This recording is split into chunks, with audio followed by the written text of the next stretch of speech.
Counter-Strike has a weapon problem, and I'm not talking about any of the meta weapons. Sure, the MP9's ungodly jumping accuracy can be annoying, and a good AWPer can feel oppressive, but when the rest of the weapons in the game can't even help compete with these meta options, it certainly doesn't help. When it's such an irregularity for a pro player to use a different gun that is considered good clickbait, you know you have a problem. When the R8, a gun released nearly 9 years ago, just got its first highlight in a tier 1 competition just a few weeks ago, then you know you really have a problem. And with Valve promising new weapons in CS2, I am doubtful that anything that they could possibly release would even make a splash in Counter-Strike's meta. But it's not for the reason you might think.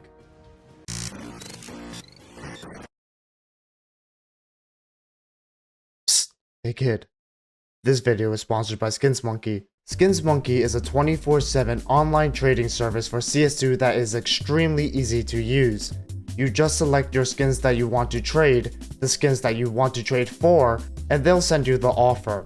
Right now, they're offering up to a 30% bonus on your first deposit, and up to 35% if you use my code WAZOO at the top, along with an additional free $5 if you make a trade worth $100.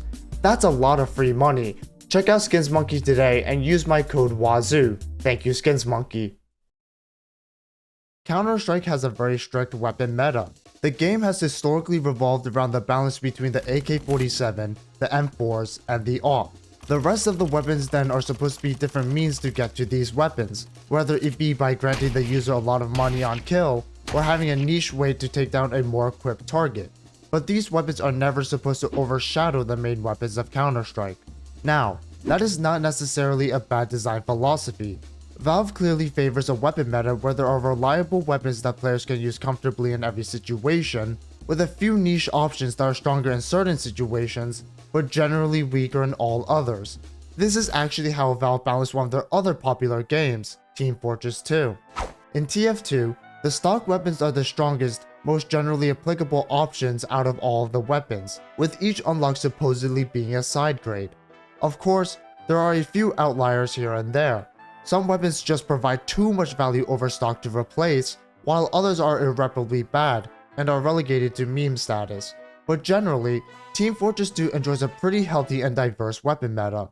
The issue with Counter-Strike, however, is that Valve doesn't really care about the rest of the weapons outside of the generalist options. The only times that big weapon changes come out and shock the Counter-Strike community is to nerf any weapon that dares approach the AK, the M4s, and the AWP. Now, most of these changes are justified, like when they made the pistols no longer one-tap helmeted opponents when the M4 couldn't, or when they toned down the UMP after the pros started to buy a $1,200 SMG over the premium options. The problem, however, is that Valve is willing to completely nerf these weapons into the ground, but is tentative to even give them the slightest buff. And even when they do buff weapons, it's either stupid, like when they made the Deagle have jump scout accuracy, or negligible, like when they buffed the PP Bison in 2020, which I bet none of you even knew occurred, let alone remember happening. One of the most egregious examples of this is that of the SG553, or the Krieg as most people call it. The Krieg had always been stronger than the AK-47, with a better first shot accuracy, a faster rate of fire, an easier spray pattern, a scope to play more defensively. It had it all. However, the weapon has always been relegated as a noob gun, a gun that only new players more familiar with scoped weapons from other games would use before switching to the AK because it was the manlier option or something. It didn't make much sense then, and it doesn't make much sense now. But the one reasonable piece of justification was its price of $2,950, $250 more than the AK-47. And when that money can buy one of the most important pieces of utility in the game, it was at least an understandable choice. But when Valve decided to drop its price down to $2,750, just $50 more than the AK-47, that's when the floodgates opened. Along with the AUG, which pretty much was in the same boat of being better than its CT stock option and getting a price reduction, both rifles dominated the CSGO meta for an embarrassingly long time. So Valve decided to up the prices more than a full year later, making them even more expensive than they were previously. But by then, everybody knew how good these weapons were, and there was no turning back. Where the Krieg and the AWP differ, however, was that shortly after the price reversion for both guns, Valve decided to nerf the AWP, thereby mitigating a lot of the community vitriol. And as it stands today, the AWP stands as a niche alternative to the M4s, but definitely still usable. The Krieg, on the other hand, well, it got no such changes at this time. Without the similarly strong AWP on the CT side to match the Krieg became an even bigger problem in CSGO's meta, and it would take another 144 days after the price reversion that the Krieg would receive another nerf. Now the change, in theory, was a reasonable one. Reduce the fire rate of the Krieg so that it didn't have a faster time to kill than the AK-47. It worked when they nerfed the AWP and it still saw use, so surely it must work for the Krieg, right? Well, they dropped the AWP down from an RPM of 666, the same as an M4A4, down to 600, the same as the M4A1S and the AK. The Krieg went from 666 down to 545. The gun practically required you to hit one-taps, otherwise you would be too slow to even contest M4s. The change was bad. So bad that those who were fighting the most to get the gun nerfed felt sorry for it. Calls for the gun to be at least usable became popular as many players have gotten to know and love the identity of the gun after the whole meta. But it's not the AK, it's not the M4s, and it's certainly not the AWP. So Valve never updated the gun after the nerf, let alone buff the gun. And this has happened to every gun that became meta, and if the guns aren't meta, well, they don't get changed. Take a look at this weapon. It's called the M249. It's been out since the launch of Counter-Strike as a series, and has long been called the most useless gun in the game.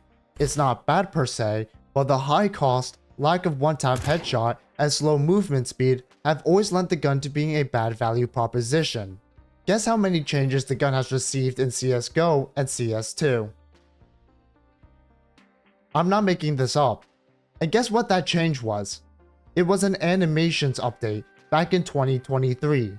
The gun is so bad that people keep making videos about it year after year, giving out valid ways to change or rework the gun, and nothing has been done to it. I don't even have much more to talk about in this section. There's literally no content to discuss.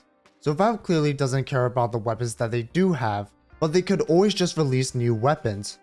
Great. I would love to have new options to play with, and a new gun would certainly bring a lot of old players back to the game to give it a shot. But after the novelty runs dry, I doubt anybody will use the gun, no matter how cool the concept or design of it is. And you don't have to believe me, this has happened to the last two guns that Valve has released, that being the R8 and the reintroduction of the MP5. The R8 revolver was released in December 2015, and to say it was overpowered would be a vast understatement. So it was rightfully nerfed, no problems there. But even after nearly 9 years since the weapon has been introduced to the franchise, the gun has only received the tiniest of buffs. The gun is so bad that every time a pro gets a kill with it, it's considered a highlight. And the fact that the gun took the same space on the buy menu as the Deagle, one of the most popular guns in the entire franchise, and the R8 never stood a chance. But that's not even as close to as bad as what the MP5 got. Since it was reintroduced in CSGO in 2018, the gun has received 0 changes. 0. Well, actually it got a tiny nerf one day after its release, where it can be heard a little bit farther away.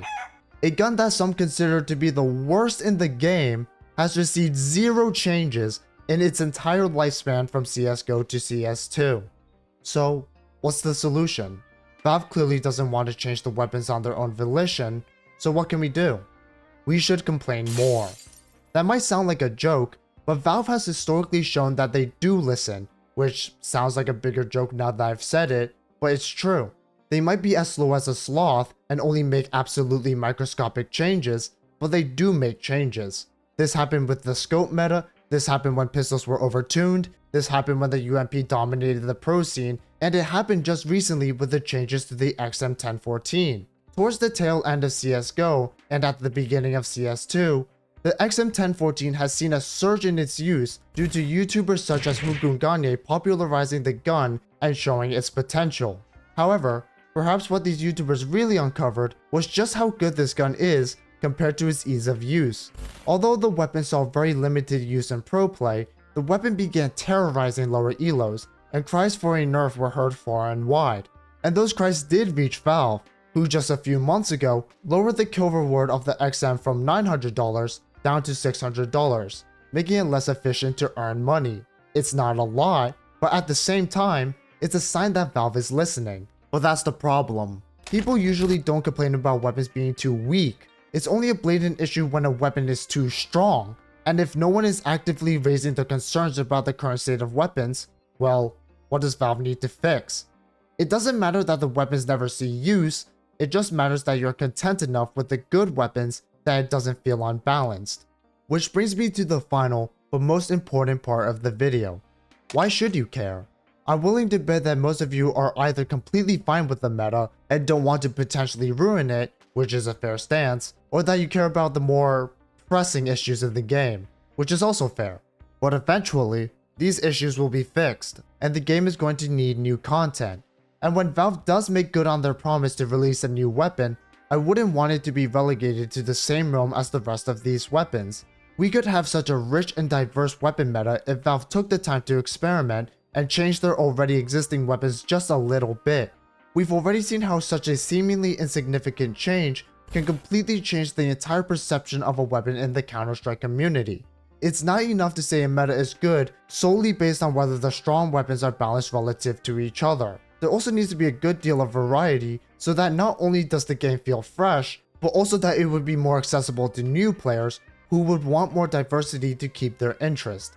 While it is true that Valve doesn't have the best track record when it comes to making reasonable changes, there should at least be more willingness and expectations for Valve to try to make a change for the content of the game that already exists. To be complacent with this aspect of the game prevents the potential of finding a more fun and more engaging weapon meta that we might have not considered.